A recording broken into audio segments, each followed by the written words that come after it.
తాకట్టులో ఉన్న బంగారాన్ని విడిపించి ఆ రోజు ఆన్లైన్ రేటుకే మేము కొంటాం. Sharma gold company.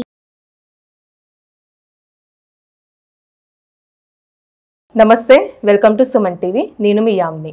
ఈ 2024 సంవత్సరంలో అసలు ఈ 12 రాశుల వారికి ఏ విధంగా ఉంటుంది, ఈ విషయాలు మనకి తెలియజేయడానికి ప్రస్తుతం మనతో ఉన్నారు తొలి తెలుగు జ్యోతిష్య పండితురాలు, పంచాంగంకర్త డాక్టర్ ఈడుగంటి పద్మజారాణి గారు ఉన్నారు. వారితో మాట్లాడదాం. నమస్తే అండి. నమస్తే. మనకి 2024 సంవత్సరంలో అసలు ధనుసు రాశి వరకు అండి ఏ విధంగా ఉంటుంది, అలానే వీళ్ళు ఎలాంటి పరిహారాలు చేసుకుంటే మంచిదండి? ఎక్కువ వీళ్ళకి ధనుసు రాశి వాళ్ళకి ముఖ్యంగా జనవరి 2024 నుంచి మే దాకా గురుడు మేషరాశిలో సంచరిస్తూ ఉంటాడు కాబట్టి ఈ సమయంలో వీళ్ళకి అనుకూలత అనేది ఎక్కువగానే ఉంటుందని మనం చెప్పచ్చు. అది కూడా ఏ ఏ అంశాల్లో అనుకూలత ఉంటుంది అన్న విషయాన్ని తీసుకున్నట్లయితే ముఖ్యంగా వీళ్ళకి సంతానం అభివృద్ధిలోకి రావడం, తర్వాత మంచి నిర్ణయాలు తీసుకోవడం, నిర్ణయ సామర్థ్యం బాగుండడం, తర్వాత ఆధ్యాత్మిక అంశాల మీద దృష్టి పెట్టుకోవడం, ఉపాసనా బలం పెరగడం, జ్ఞాపక శక్తి బాగుండడం, విద్యార్థులకి అనుకూలమైన సమయంగాను, తర్వాత ఉన్నత విద్య కోసం ప్రయత్నం చేసే వాళ్ళకు కూడా చాలా వరకు అనుకూలమైన సమయంగా చెప్పడం అనేది ఒకటి జరుగుతుంది. అంతేకాకుండా ఈ సమయంలో వీళ్ళకి ఆర్థికంగానూ బాగుంటుంది, తర్వాత వృత్తిపరంగాను అభివృద్ధికరంగానే ఉండే సమయంగా ఈ మొదటి హాఫ్లో మనం చెప్తాం. అయితే అదే సమయంలో వీళ్ళకి ఏంటంటే చాలా పెద్దలు, లేకపోతే తండ్రి సమానులు, గురువులు, లేకపోతే ఒక మంచి ప్రముఖ వ్యక్తులు, వీరి వల్ల వీళ్ళకి లాభదాయకంగా ఉండడం అనేది కూడా జరుగుతుంది. అలాగే జపబలం సాగడం, పుణ్యబలం పెరగడం, ఇలాంటి వాటికి కూడా ఆస్కారాలు అనేవి అధికంగా ఉంటాయి వీళ్ళకి. అయితే ఇదే సమయంలో వీళ్ళకి ఏంటంటే లాభాల విషయం మాత్రం కొంచెం ఎక్కువే కష్టపడాలి. రావలసిన లాభాలు మొత్తానికి చివరికి వస్తాయి, నష్టం లేకుండా బయటకు వస్తారు, కానీ కష్టమైతే కొంచెం ఎక్కువ పడవలసిన సమయంగానే చెప్తారు.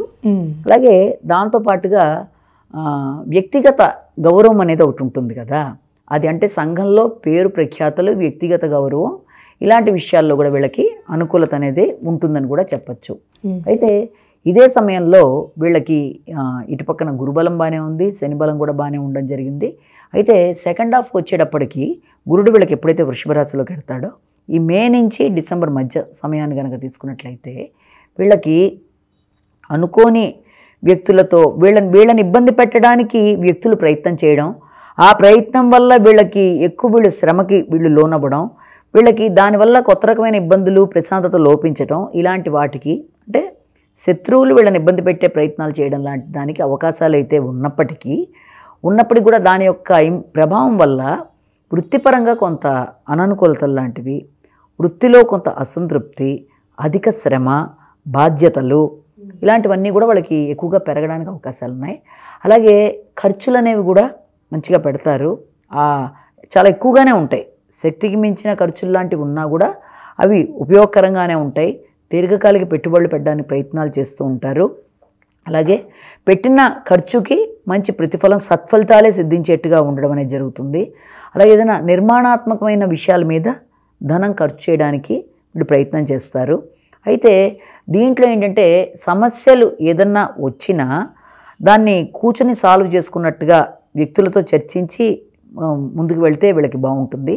కానీ వీళ్ళ మాటలలో స్వార్థాన్ని గ్రహించి ఇతరులు సహకరించడానికి అనుకూలత తక్కువగా ఉంటుంది. అంటే వీళ్ళ స్వార్థపరుల్లో కాకపోయినా వీళ్ళ మాటల్లో స్వార్థంలో ఉన్నట్టుగా ఇతరులు భావించడానికి కూడా అవకాశాలు అనేవన్నీ ఉంటాయి. కాబట్టి వీళ్ళు ఇంతవరకు మాట్లాడేటప్పుడు జాగ్రత్త పడుతూ అపార్థాలకి లోను కాకుండా జాగ్రత్తగా ముందుకెళ్ళవలసిన అవసరం అయితే ఉంది.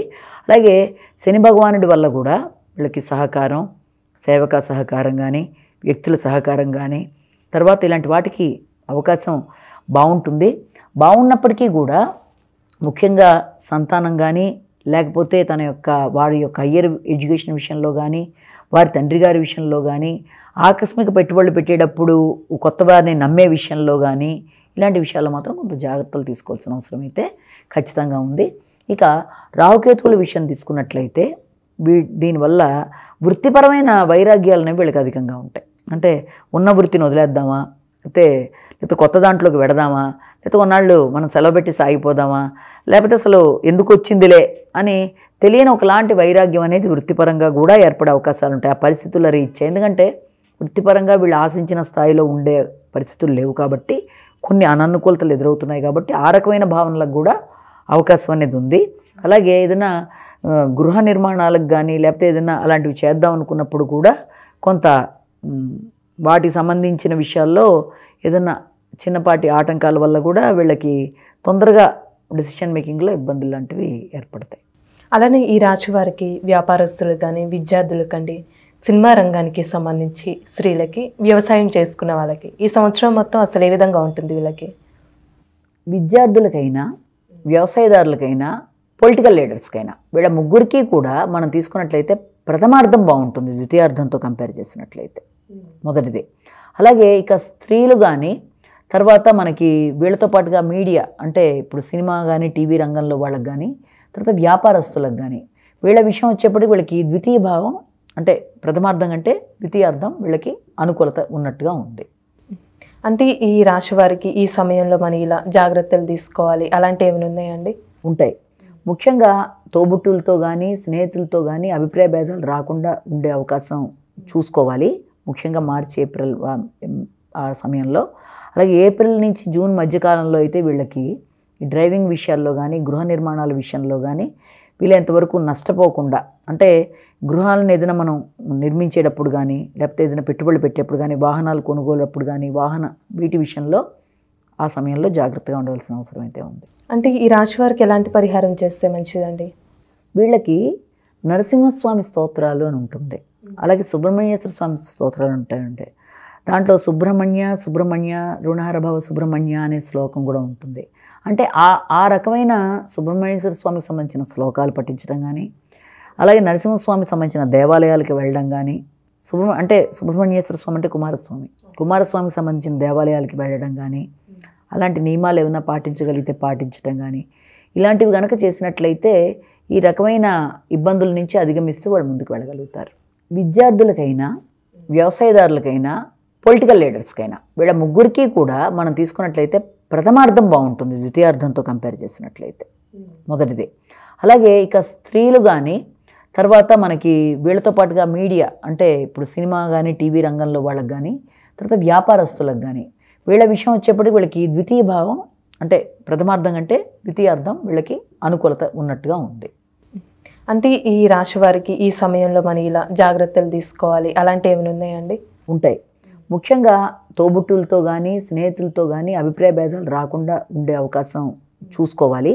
ముఖ్యంగా మార్చి ఏప్రిల్ ఆ సమయంలో.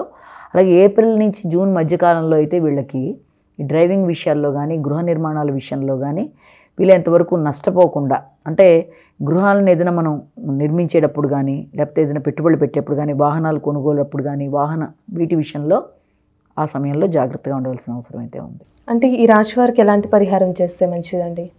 వీళ్ళకి నరసింహస్వామి స్తోత్రాలు అని ఉంటుంది, అలాగే సుబ్రహ్మణ్యేశ్వర స్వామి స్తోత్రాలు ఉంటాయి. దాంట్లో సుబ్రహ్మణ్య రుణహరభవ సుబ్రహ్మణ్య అనే శ్లోకం కూడా ఉంటుంది. అంటే ఆ రకమైన సుబ్రహ్మణ్యేశ్వర స్వామికి సంబంధించిన శ్లోకాలు పఠించడం కానీ అలాగే నరసింహస్వామికి సంబంధించిన దేవాలయాలకి వెళ్ళడం కానీ సుబ్రహ్మణ్యేశ్వర స్వామి అంటే కుమారస్వామికి సంబంధించిన దేవాలయాలకి వెళ్ళడం కానీ అలాంటి నియమాలు ఏమైనా పాటించగలిగితే పాటించడం కానీ ఇలాంటివి కనుక చేసినట్లయితే ఈ రకమైన ఇబ్బందుల నుంచి అధిగమిస్తూ వాళ్ళు ముందుకు వెళ్ళగలుగుతారు. చాలా చక్కగా తెలియజేశారండి, ధన్యవాదాలు. నమస్తే. సుమన్ టీవీలో మీ పర్సనల్ అండ్ బిజినెస్ ప్రమోషన్స్ కోసం కింది నెంబర్కి కాంటాక్ట్ చేయండి.